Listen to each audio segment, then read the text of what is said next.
The old Whitaker house sat at the end of a dirt road just outside of Asheville, North Carolina. Locals said it was cursed, but Emily didn't believe in curses. She'd just bought it cheap at a foreclosure auction. Her first real home after years of renting cramped apartments.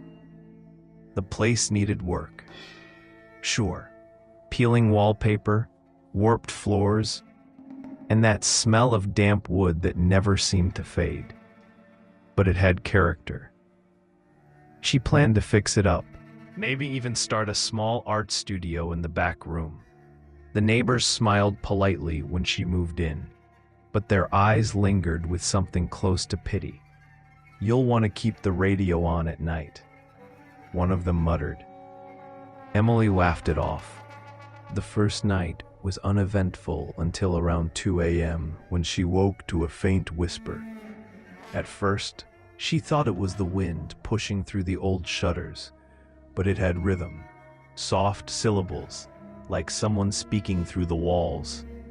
She lay still, listening. The voice was too low to make out, but it seemed to come from the far corner of the bedroom, near the old vent. She sat up, heart pounding, and whispered, "Hello?" The sound stopped instantly. Silence swallowed the room. The next morning, she convinced herself it had been pipes or the wind. Still, she left music playing on her phone that night, just in case. By the third night, the whispers had returned, clearer now, urgent. She pressed her ear against the wall and froze. It wasn't one voice anymore. It was several. They were overlapping, hushed but frantic, like people arguing through static. Words flickered through. Help. Trapped. Listen. She pulled back, trembling. There was something about the tone, desperate, pleading, human. The next day, she called the realtor who'd sold her the house. He hesitated before answering, then sighed. "Old place like that. You'll hear things. It's just the house settling." But his voice cracked slightly, betraying a nervous lie. Determined to prove herself wrong, Emily decided to record the sounds. That night, she set her phone by the wall and hit record before going to bed. When she played it back the next morning, her stomach dropped. Amid the static, she heard her name, Emily.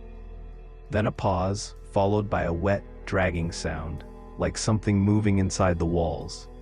She dropped the phone. Her cat, Luna, had started hissing at the same corner the whisper came from.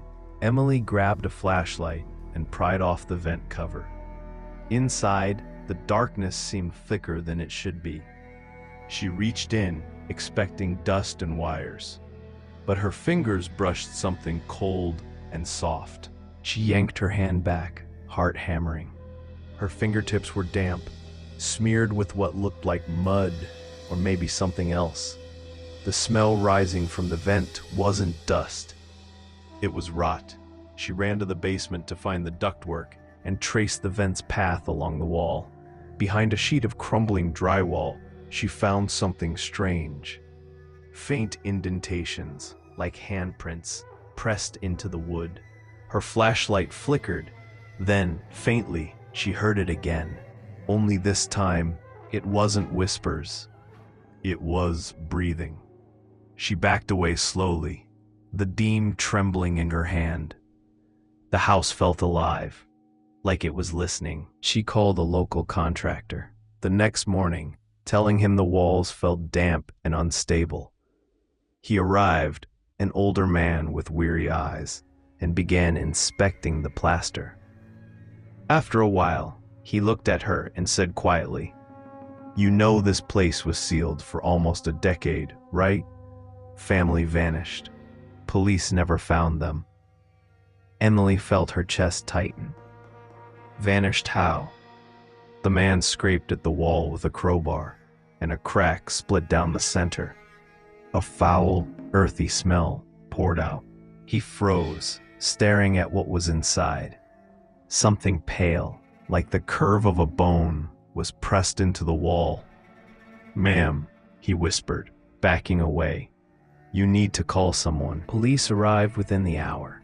They tore through the plaster and found what no one wanted to see: human remains, several of them. It looked like the walls themselves had grown around the bodies, sealing them in over time. As they carried the remains out, Emily noticed something: faint etching scratched into the wood behind where the bodies had been. Words. She leaned closer and read them under her breath. "Don't let the house hear you." That night, she stayed in a motel, too shaken to sleep, but around 3 a.m., her phone began to buzz. She hadn't given anyone the number except her realtor. The call was from her home number. Her blood turned to ice. She let it ring, but the voicemail that followed made her skin crawl. Static, then whispering.